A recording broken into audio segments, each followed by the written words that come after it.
Hi guys. Now, as you know, at C2 level, you're often asked questions that get you to think a bit more deeply about certain topics. And because of this, it might mean that when you try to respond or make a comment, the idea that you have, first of all, you might not be able to express it exactly in the way that you want. In this situation, you might need to say it again, but in a clearer and concise way. Now, to do this, you're going to need to reformulate and clarify. And we're going to look at expressions that you can use to do that in today's video.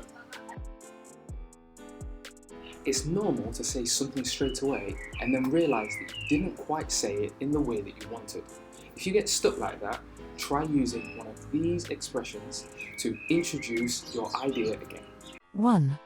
So, expression number 1. What I mean is.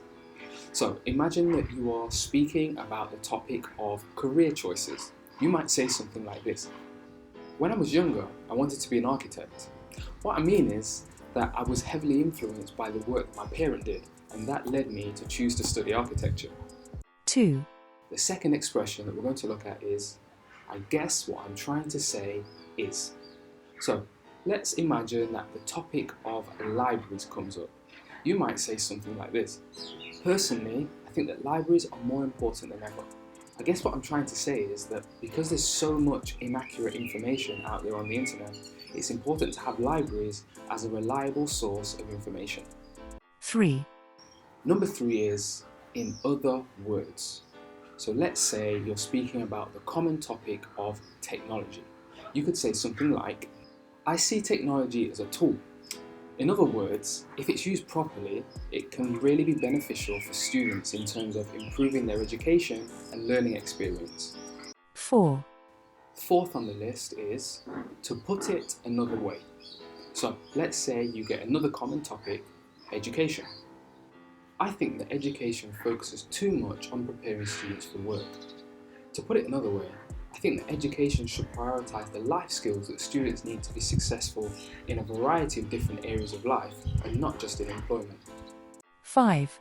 And fifth on the list for phrases to rephrase and clarify is, let me rephrase that.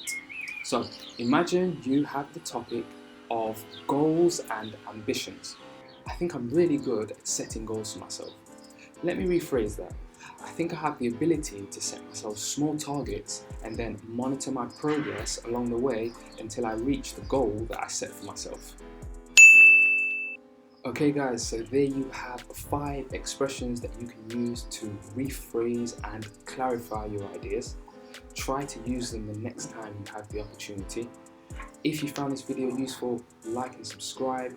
Thanks for watching. See you next time.